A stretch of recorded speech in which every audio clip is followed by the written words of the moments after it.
How you doing? My name is Joey Scarpolo from Exostar. Today we're going to go through building strong cybersecurity policies, the foundation for CMMC and NIST compliance. We will be going over this tool called Policy Pro. And if you want to follow along, you're more than welcome to start your trial now. It takes about 2 minutes to set that up. And while I go through some slides, by the time we do the policy actually demo, you might be able to get in there and follow along. And here is the link there. Next. Wonder if I could copy and paste this to the chat. Sorry about that. All right, housekeeping rules. Today's webinar is scheduled to last 45 to an hour, including Q&A. You'll currently be muted while I do the presentation, so there's no interruption here. We will be answering some questions that you previously submitted, and you can also submit any questions in the chat. When I have time, I'll try to reach out to those or speak to those. In case of an outage, wait for a minute and then try to reconnect. And if you'd like to speak to one of our CMMC experts, you can email us at cmmc-team@exostar.com. Today's speakers will be me. I'm Joey Scarpolo at Exostar, and we'll also have David Rowe from ISMS Solutions, who will be demoing the product here for you. David, if you want to introduce yourself here. Yeah, hi everyone. My name is David Rowe. I'm the business development manager here and happy to show off the platform and see how I can help you fill out those policies. Thanks, David.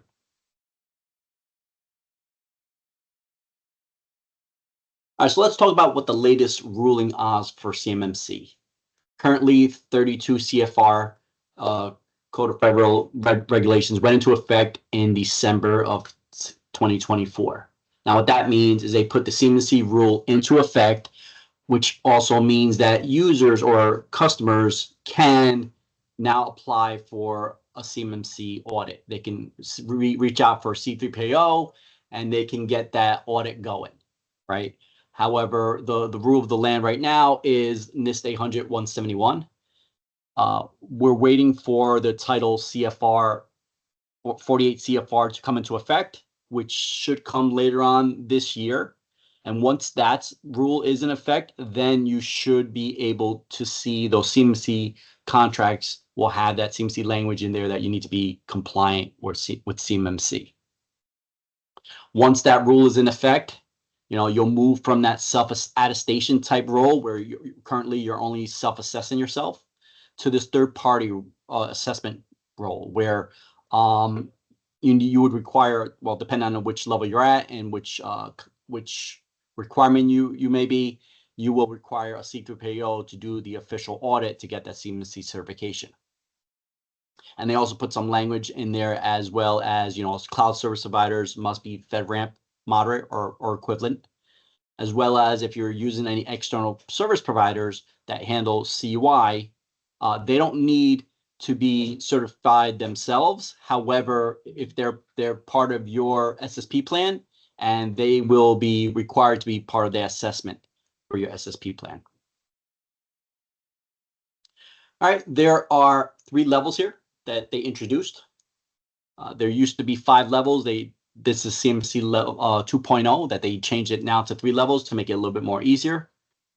There are 3 levels. The first level is mostly for FCI.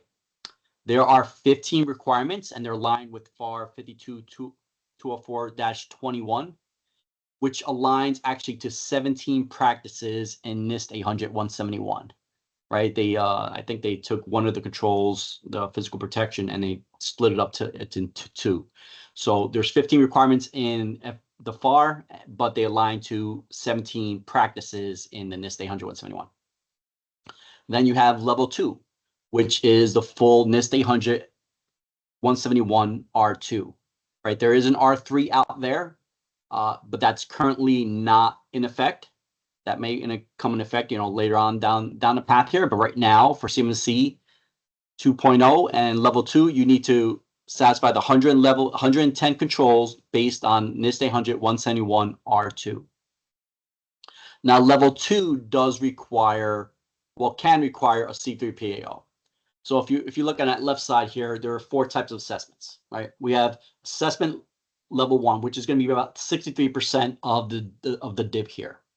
And that's, again, the 17 practices. You do your self-assessment, you do that yearly, and you go there. Then you have level 2, which you have a 2% chance of being self-assessment. And that is done on the contract. You know, your contracting officer will let you know if you can self-assess. It's not something that you can apply for. It will be on your contract, and they'll let you know what assessment you require. Most of the majority of level 2, 35% of these guys will require that C3PAO to do that assessment there. And then at last level is level 3, where you have less than 1%, that will require you to do all 110 NIST controls plus 24 from the 800 172 controls. So if we're looking at level 2, you have to have, say you're doing the C3PAO, you get that audit, you have to do that every 3 years. But every year you have to do a self-assessment and put that annual affirmation into the SPURS system, right? When you move over to level 3, you will first require a C3PAO to do that NIST 800-171 level 2 kind of baseline first. You get that C3PAO to do that assessment, and then DIPCAC will come in and do that free assessment for the extra 24 controls that you have on there. Now, DIPCAC will require you to also do this every 3 years, as well as a self-assessment every year, and put that into the SPURS system. All right, during an assessment, right, you do have the ability to have some POAMs, right? But before you go into an assessment, you should be sure that, well, at least you think that you're at 110. You know, don't go in there saying, oh, I have some POAMs open. I'll just take care of that later. Now, before you do an assessment of C3PO, get that 110, or at least think you're at 110, because they're always going to find something, right?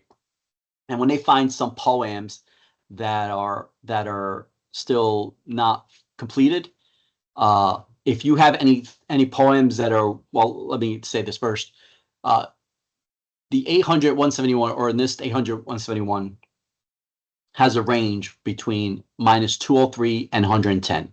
Every practice you have has a specific weight to it. It could be worth 1 point, 3 points, or 5 points. So what they do is you start at 110, and for every practice you don't have implemented, it will get that particular weighted value would get subtracted from that. For example, say you don't have control 3.1.1 implemented, you'll lose 5 points from 110. So now you're only at 105, right? And it'll just keep going down the line.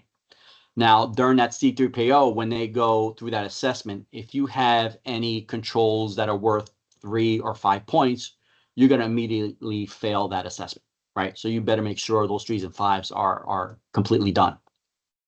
Then you have the other ones that are worth 1 point.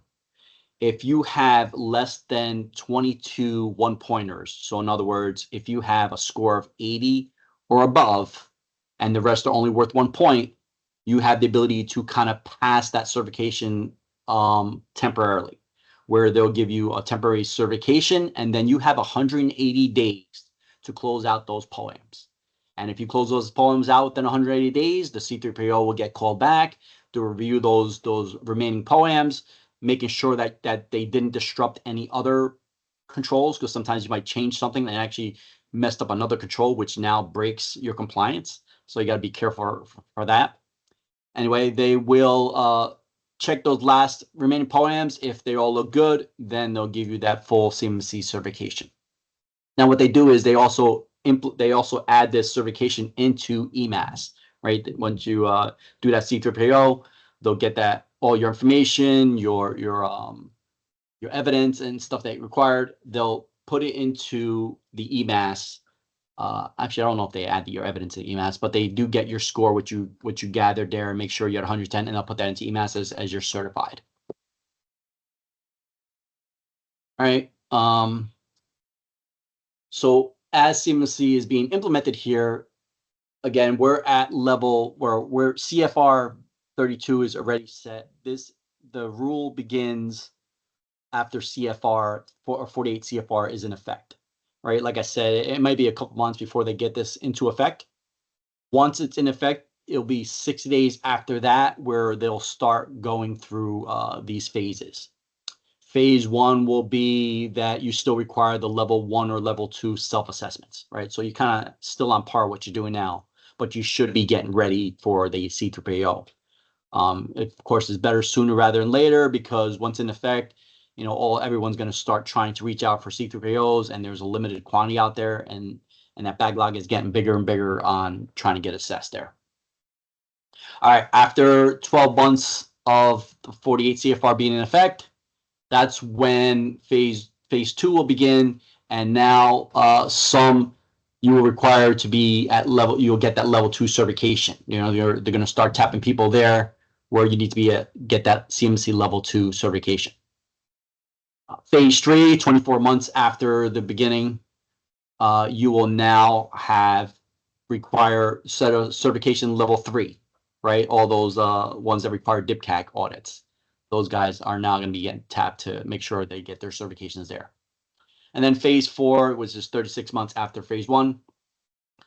This is when the whole CMMC is implemented, right? You have to be at the correct level. You have to make sure you have your CMMC certifications, and these things, you have to have your certification in place before you will even be awarded a contract. So you have to make sure that's done. It's not saying, hey, give me a contract and then I'll start working on these poems that I still have open. No, it doesn't work that way.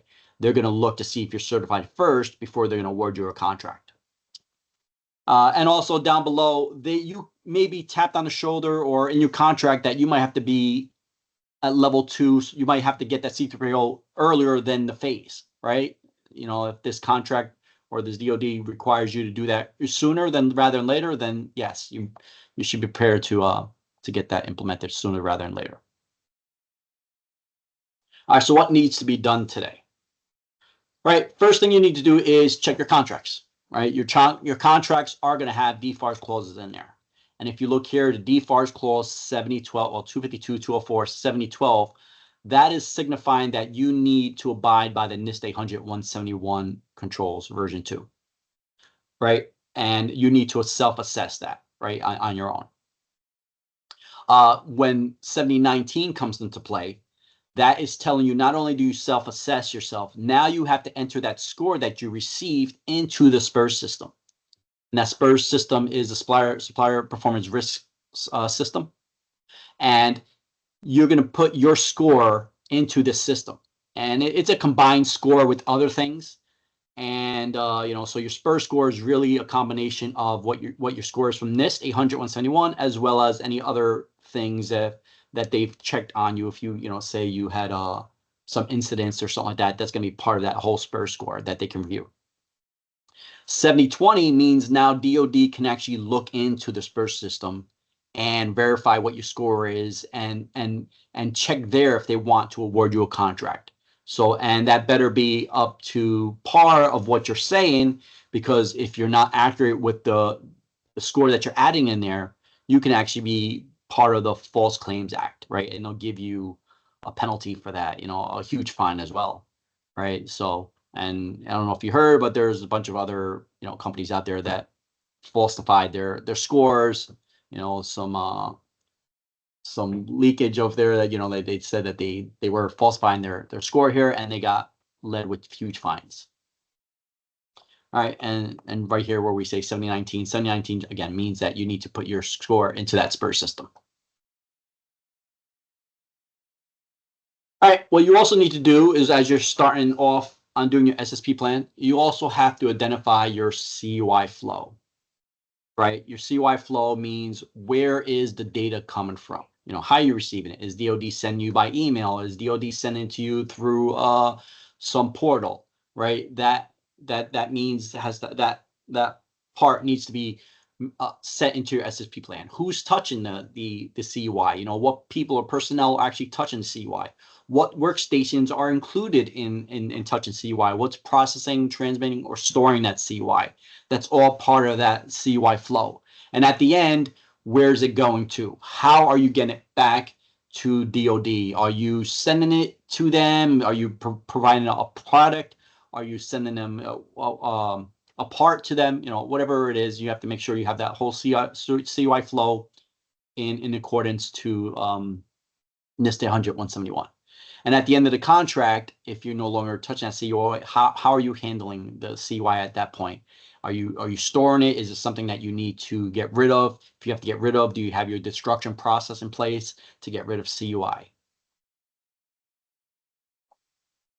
So building that system security plan, right? To have a system security plan, there's a bunch of things that you need to do within it. One is, of course, your name and identity of that system. It could be, you know, also the cage code of that SSP plan.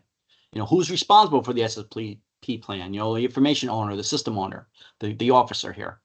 You also have to have your system diagram and your CUI flow, right? You're gonna have your network diagram. You're gonna have a boundary around that network diagram of what's in scope for CUI, right? And you have to draw that CUI flow of which type of assets are being touched, you know. And then on my next slide here, and you'll see the different types of assets that you'll have within CUI. You also have to have a hardware inventory and a software inventory, which includes, you know, which hardware or software that are being used to handle CUI.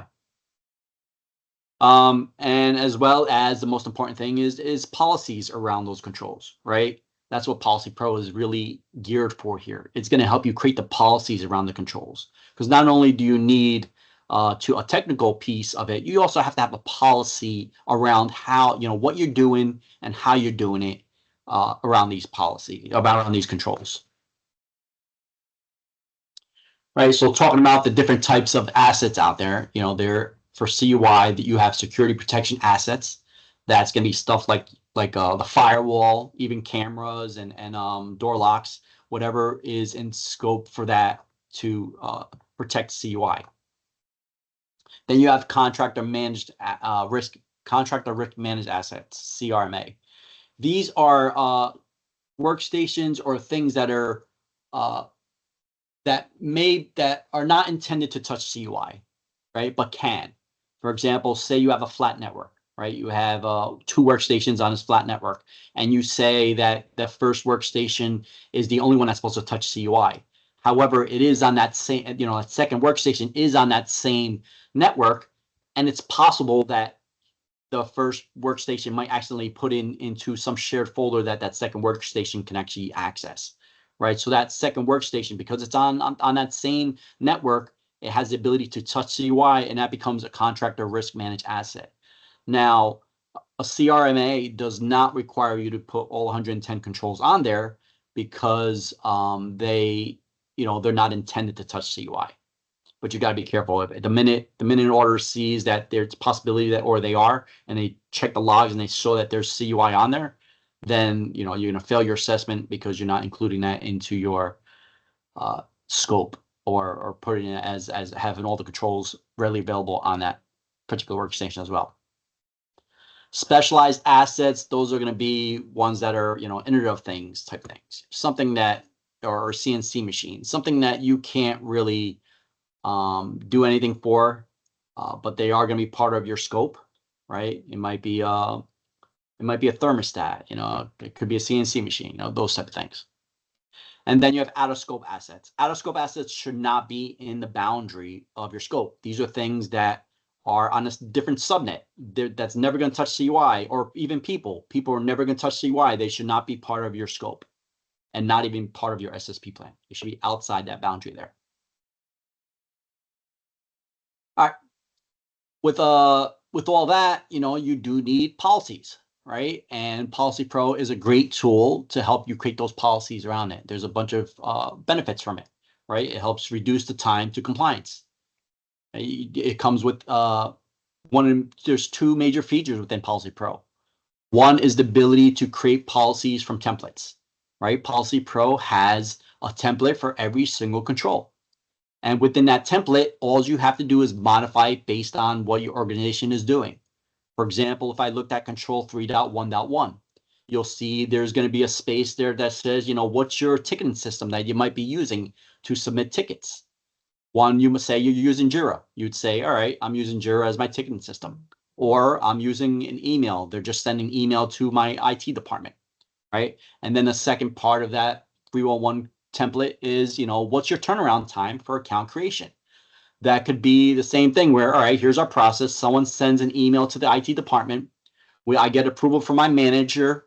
After I get my approval, I go into a system or Active Directory, and I enable that user account and give them access to that workstation that has CUI on it. And that whole process takes my company around 2 days to do. So then I would just put in the number 2 days, and now you're pretty much done with that policy, right? So that whole template is there already. All you have to do is modify it based on your organization. The second major feature from Policy Pro is the ability to give you guidance and manage how well written those policies are. For example, say you started either with a policy template from the templates that we provided, or say you had written your own policies for previously. You can actually upload those policies either from the policy template or the previously written ones that you did into Policy Pro. And we have another tab there called Policy Assessment. And what it's going to do, it's going to assess how well written that policy is. It's going to give you a score how well written that policy is. That score is not an academic score. It's more of like anything over like a 50% is a well-written document. But we give you guidance. It has an AI engine in the back end that reviews that whole document and reviews what keywords you might be missing. We have it's called our Kenny system, key elements not included. And within that, it's going to review those documents and say, hey, you're missing this keyword. For example, in 3.1.13, you're missing the word FIPS. It's going to say you have to go back to that policy. You go to where 3.1.13 is, and you put in the word FIPS and the verbiage around that. And because you're doing that, you can now go back, reassess that policy. You'll probably have a better score, and you're making sure that you are hitting the keywords that we're recommending you. Once you have a good written policy, that's when you can, apply it to your SSP plan. All right. With that, I'll hand this over to David, who can now demonstrate Policy Pro and how it can be used to satisfy your NIST compliance here. David? Thanks, Joey.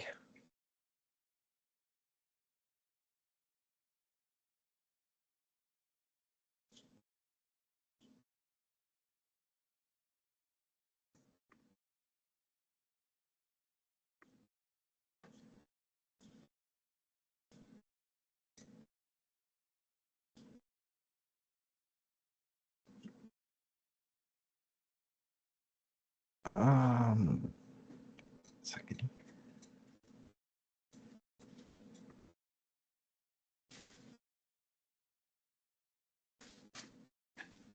Okay, so hopefully everyone can see my screen here. All right, so Exostar's Policy Pro is a SaaS-based solution designed to help you and your organization get compliant around the various requirements that Joey just mentioned here, whether it is whether you are just getting started with your cybersecurity program, maybe you don't have any of those policies and procedures that Joey just mentioned, or maybe you're further along and you already have all your 14 policy domains with the 110 practices aligned with the NIST 800-171 revision 2. Regardless of where you are in that process, we'll be able to assist you through that journey using Policy Pro. We'll start off using our policy builder tool, and this is really the first step you'll come into, especially if you don't have those policies. The first time through on the platform, you'll receive this pop-up here, which is a brief explanation of what policies are, as well as some of the other documents your organization should have as you're as you're getting ready for CMMC compliance.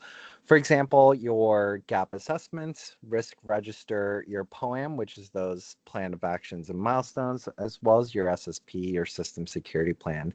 If you don't have those documents, we do have some basic templates that you can utilize by clicking on the hyperlink and downloading them. Otherwise, if you need further assistance, there is a companion product called Certification Assistant, which is also part of our overall bundle as well, which Joey will talk about after this demo.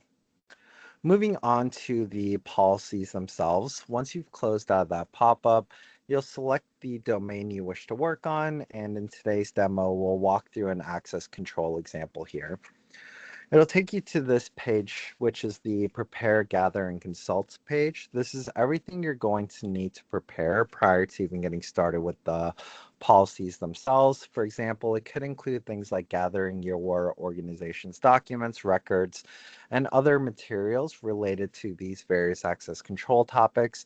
Additionally, who you may want to consult with, whether they are internal or external stakeholders, for example, could include people like your network administrator, head of IT, or CISO, and then any sort of outside contractor if applicable. So those will include your external service providers, your MSPs, your MSSPs.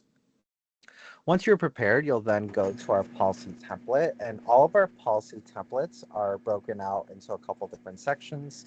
We've got the header here, which includes your organization name, the department or departments this policy falls under, the issue date for when you finalized, approved by, and tracking number. And I apologize for the background noise. Hopefully it shouldn't be too frequent. But the tracking number can be used in a number of ways. It can be used to keep track of the version number of your policy. So as you work on revisions and updates to your policy, you'll update that tracking number accordingly.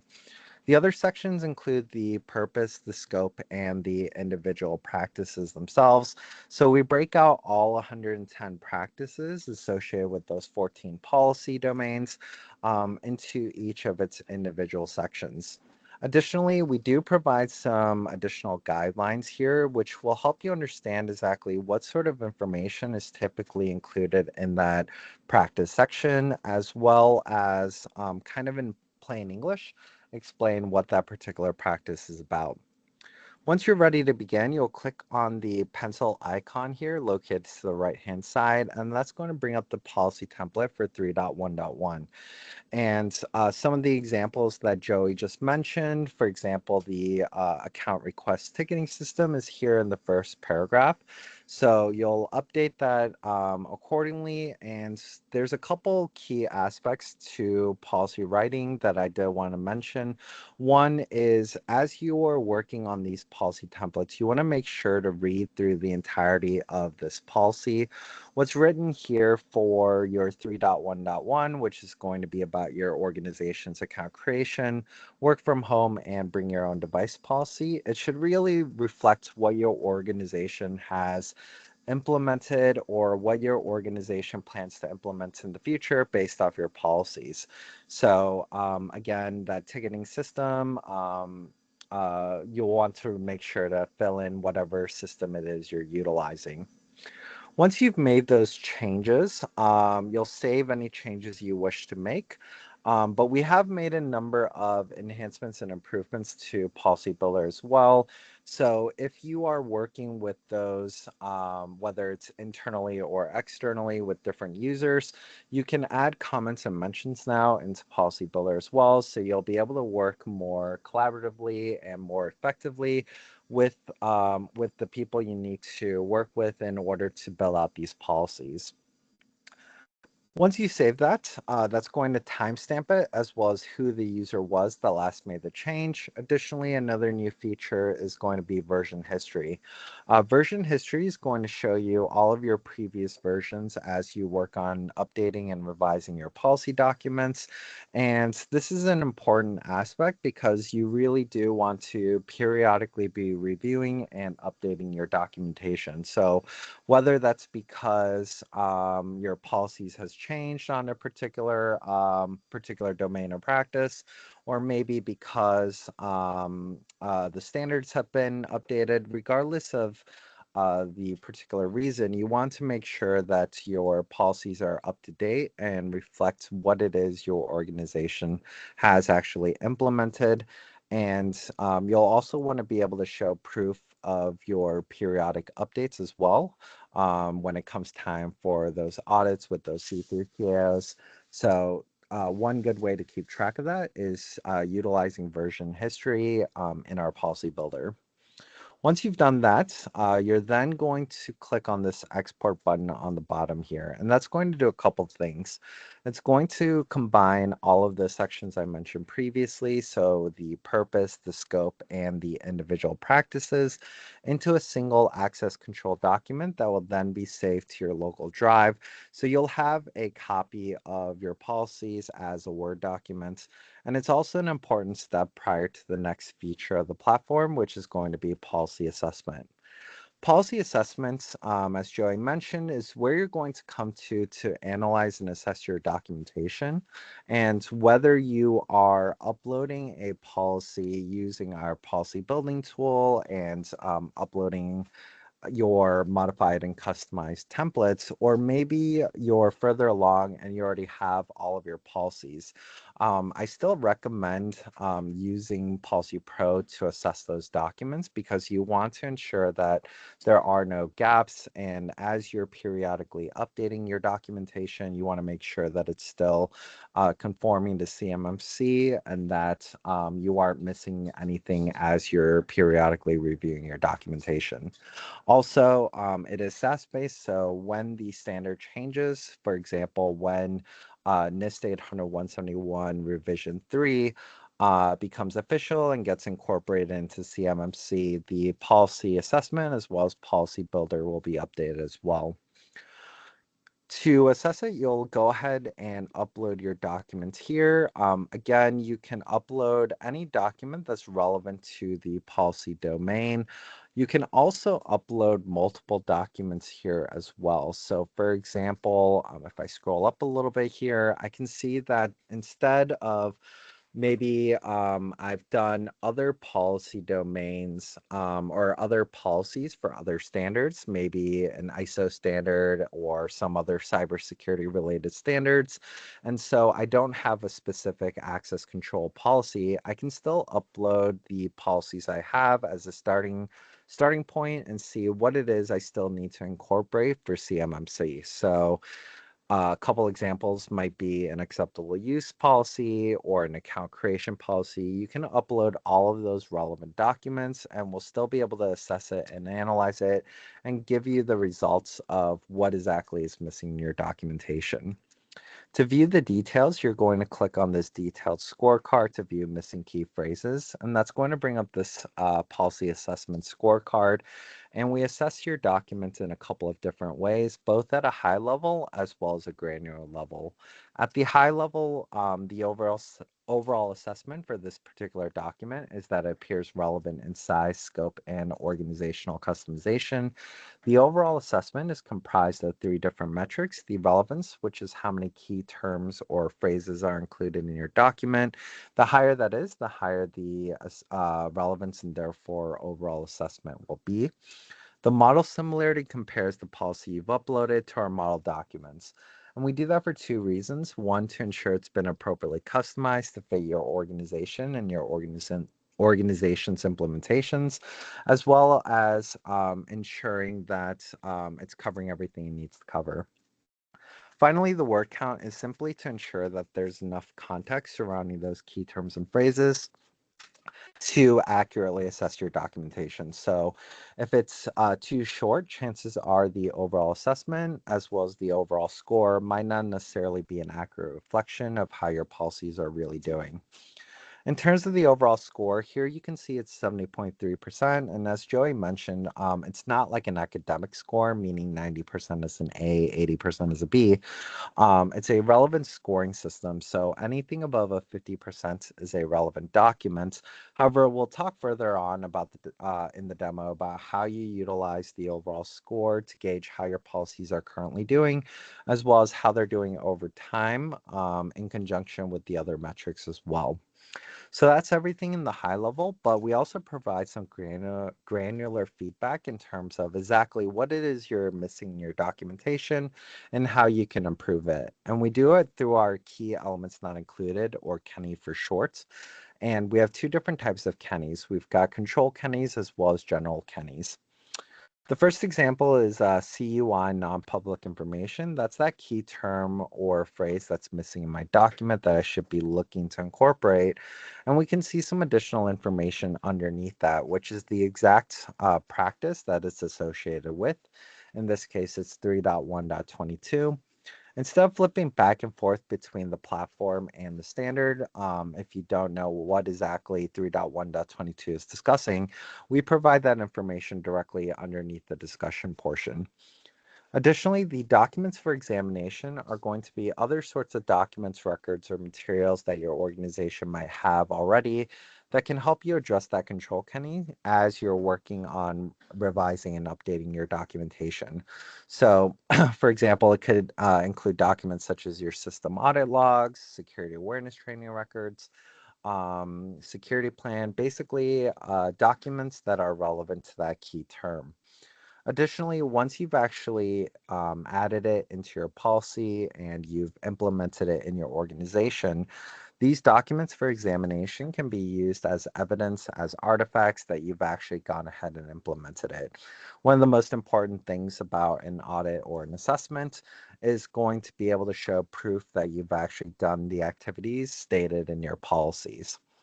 The general policy Kenny terms are very similar in the sense that they're also key terms and phrases that are missing in your document. However, you'll notice there's no collapse all, expand all button there. And the reason for that is these are not terms tied to a specific control like the ones above. They're more generic to the domain type, in this case, an access control policy. You can also export these results into a PDF. So if you want to save these results or share it with others who aren't on the platform, you can do that by exporting as well. One last feature here in policy assessment is this management approval. So I'll go ahead and select management approve for this policy, and we can discuss it further in the dashboard. The dashboard is where you're going to come to see all your progress and work throughout the platform, whether you're creating policies in Policy Builder or assessing policies in Policy Assessment. All of that work is going to be shown here. Additionally, here in the green check mark is my most recently management approved policy. So whoever is in charge of your CMMC program, whether that's a senior official or just whoever is going to be responsible for that CMMC program in your organization, can sign off on your finalized policy. And that's also an important requirement of both CMMC as well as NIST. And being able to show proof of that, being able to keep track of it, allows you and your organization to ensure that everyone in your company is following the same set of policies and the most up-to-date policies. So you want to ensure that the management approved policy is what your organization is using. You'll also notice all of those other metrics I mentioned previously, along with the Kennys and overall score. As you work on incorporating those Kennys into your policies, you'll notice your Kenny scores or Kenny numbers going down and your overall score going upwards. So make sure that the policy score is above a 50%. If it's below, you know your policy is not going to be relevant to CMMC and that there's a lot of gaps existing in that documentation. And as you incorporate those Kennys, that overall score will go up accordingly as well. Lastly, is our reference library. This is where you can come to if you need some additional guidance or resources as you're working through your policies. We've collected various resources and links across the web, mostly directly from the NIST Institute, but it's a faster and more accurate way to get the information you need. For example, maybe one of your Kennies was related to VPNs and you're unsure how to address it. You can always come here to the reference library, select the appropriate link, and that's going to take you to the most updated guidelines on VPNs through the NIST Institute. So this is just another way to quickly get the information you need as opposed to Googling for information, which may give you either inaccurate results in terms of maybe more commercial related VPN results and or maybe even outdated or incorrect information. Everything in today's demo was done for level 2. We also have level 1 available as well. So if you select that level 1 button, that's going to switch it to those 6 different policy family domains and the 17 practices associated with it. As Joey mentioned, it's all based off your contracts and the type of work you do. So if you do see those DFARS clauses, chances are you're likely having to go for that level 2. So definitely want to make sure to check your contracts, and in particular, if you do handle, transmit, process, or store, or create CUI, chances are you're also going to be level 2 as well. And for anyone who doesn't have those DFARS clauses and doesn't handle, transmit, store, or create CUI, then likely you're going for level 1. But again, always make sure to look at your contracts, and if you always have questions, definitely talk to your contracting officer. Hopefully this has been a helpful overview of how to utilize Policy Pro. Again, we do have a free trial to the tool, and Joey's just going to wrap up the webinar as well as talk about some additional resources and tools that can help you throughout that CMMC journey. Thanks, David. All right, let me share back my screen here. All righty. So Policy Pro is part of what we call our CMMC Ready suite. Exostar does have a bunch of other tools that helps get you to your 110. The first string, the 3 you see here, the Manage Microsoft 365, Policy Pro, and Certification Assistant, these 3 are SaaS applications. They're more like a self-service type application.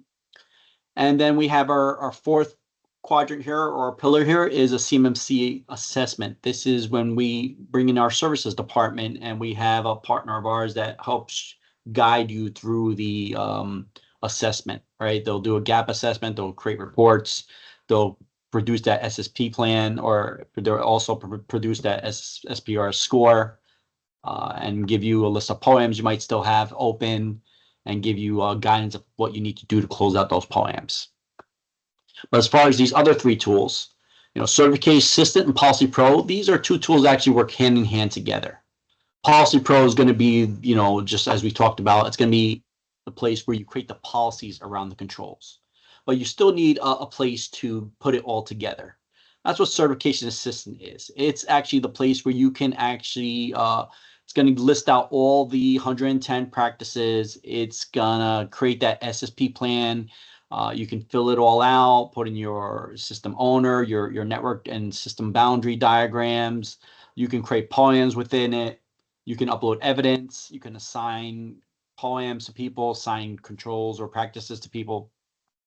And it's going to produce that score. You're going to be able to see where you are at as you start implementing the controls here. Right? You would also export Policy Pro policies into Certification Assistant and also upload that to as evidence and assign those policies to specific practices that they might be represented. So these 2 tools, is more of the documentation piece to help create the SSP plan. Then you have Manage Microsoft 365. This is going to be the technology piece or the technical piece to implement some of these controls. Manage Microsoft 365 is we partnered up with Microsoft. Microsoft provides us this Azure GCC high environment. It is a Teams-based environment And we applied our identity, Exostar's identity management piece, multi-factor authentication, as well as security controls around those teams. And with that, you have the ability to store, process, and transmit data within this environment. In other words, you can have this environment and keep all the data in here, which now the rest of your workstations within your environment actually become just CRMA type workstations, like you're not intended to download. You can keep everything in here and block downloads from coming out of here. This now gives you a solution to minimize your scope. It gives you ability to segregate your CY into a different location, and it can handle or cover 85 of those 110 controls. We have a shared responsibility matrix that we can provide you, as well as evidence for what controls we cover, and you can use that and put it into certification assistant and easily modify that and bring up your score rapidly without making any major changes to your commercial environment. You actually don't have to make any changes to your commercial environment. Your commercial environment would remain the same as long as you just continue to do commercial stuff in there. But anytime you touch CUI or you want to work with CUI, you create an account in this M365 solution and you log in through a browser. You don't need to install any applications locally. You log in through a browser and you get into the solution, and that will help you store and manage that CUI data there. And that's what we call our CMMC Ready Suite, because within these 4 pillars, we can actually get you there to 110. All right, there are some questions that was previously submitted. I'll try to work through these here.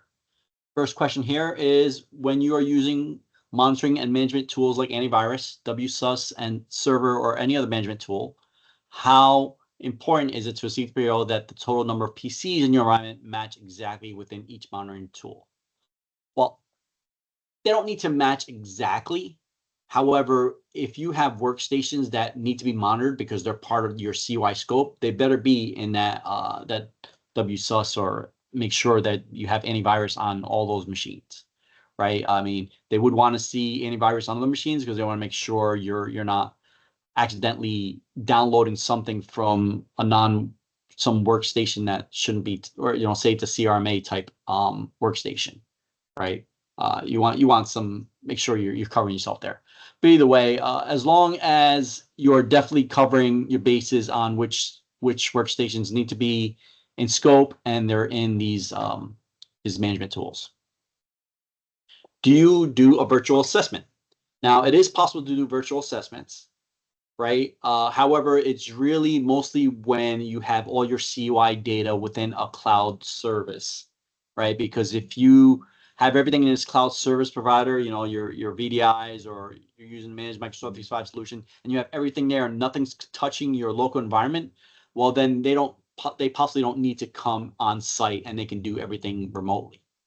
But the minute you do have like one workstation that needs to be in scope that's on site, then yes, they're going to have to come in there because there's a few controls out there that they need to be physically there to verify, like your visitor's log or your cameras or any other things you might have set there that for physical protection. All right, we use vendors as an MDR, NDR backups. Would an order only need to see those compliance certificates, or they require more?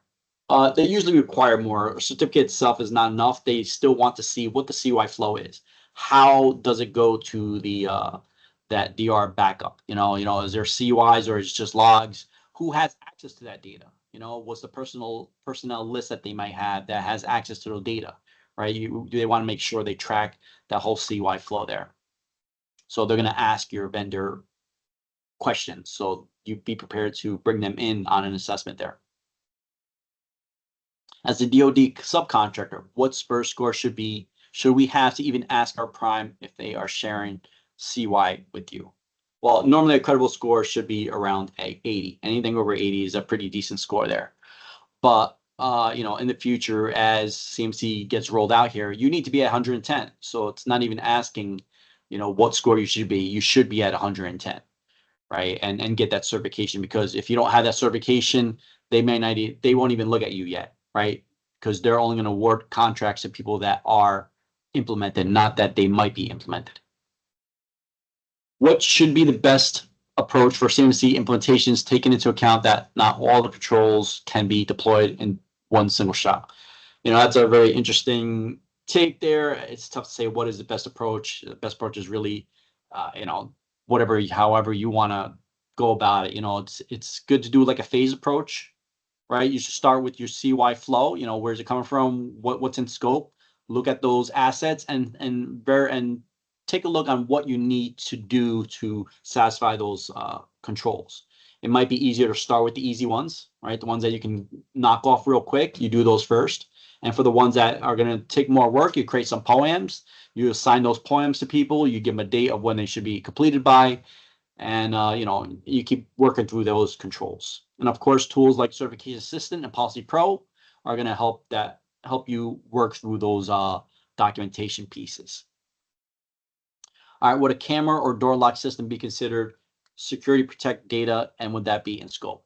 The SPD is not really a term used anymore. Now it's more like considered as an SPA, and that is in scope and should be listed on your SSP plan, because it is going to be viewing, especially cameras could be viewing places where CY is, as well as it's going to have recordings of it. Door locks could be used for access into some location that has CY data in there. So you need to know who has access to those door locks and those type of things. So yeah, they do have to be part of your SSP plan. All right, some other useful sources of information. Here's a bunch of links. I do want to mention that the webinar video recording and these slides will be sent out to everyone who was registered here. So you will get these slides and these links on here as well. And again, just to mention again, if you do have any questions, feel free to email us at cmmc-team@exostar.com. All right, thank you for joining us. My name is Joey Scarpula from Exostar. Hopefully this was informative, and we'll hope to see you soon. Take care, bye.